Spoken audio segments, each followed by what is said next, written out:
21. janvārī Daugavpilī ieradās aizsardzības ministrs Raimunds Vējonis un Nacionālo bruņoto spēku komandiera vietnieks Juris Zaibārds. Viņu vizīte ir veltīta 95. gadadienai Latgales atbrīvošanai no sarkanās armijas. Pēc vēstures datiem 1919. gadā janvārī praktiski visa Latvijas teritorija bija neatkarīga, izņemot mūsu reģionu, kur uz doto brīdi vēl atradās Bermonta karaspēks. Pateicoties poļiem, 3. janvārī bija atbrīvota Daugavpils, bet 21. janvārī Rēzekne. Ar šo piemiņas datumu pilsētu un tās vadību apsveica Raimunds Vējonis un Juris Zaibārds. Pēc tikšanās ar mēru notika preses konference, kur žurnālisti uzdeva sev interesējošos jautājumus. Masu saziņu līdzekļu pārstāvi nepalaida garām tēmu par teroru Francijā. Vai ir draudi Latvijai? Terorisma apdraudējuma līmenis ir zemes Latvijā.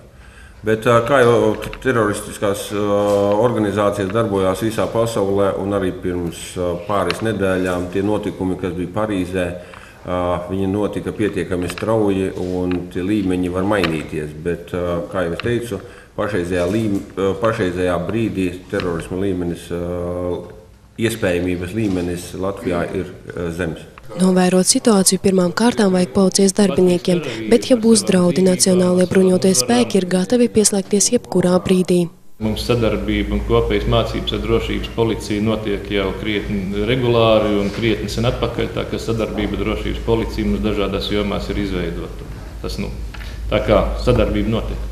Sarunas laikā ar ministru Daugavpils mērs skāra vairākas tēmas, tā skaitā arī ekonomisko. Šajos jautājumos svarīgi saņemt atbalstu no visiem augstāk stāvošajiem cilvēkiem, tā skaitā arī aizsardzības ministrijas.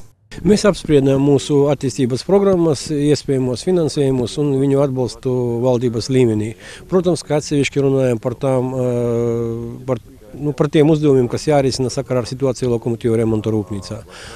Ir jādomā par to, kādā veidā mazināt sociālo spriedzi, kā palīdzēt cilvēkiem ar darbiekārtošanās jautājumiem, kā viens no tādiem momentiem varētu būt mūsu daudzdzīvokļu dzīvojumu māju siltināšanas programmas finansēšanas paplašināšana. Ja valdība atbalstīs, mēs domājam, ka tas būtu ļoti labs pasākums. Ja runājam par citiem nodarbinātības pasākumiem vai uzņēmumu modernizāciju, tur jābūt konkrētiem plāniem gan no uzņēmumu īpašniekiem, un tad mēs arī esmu pārliecināts, ka valdībā saņemsim atbalstu.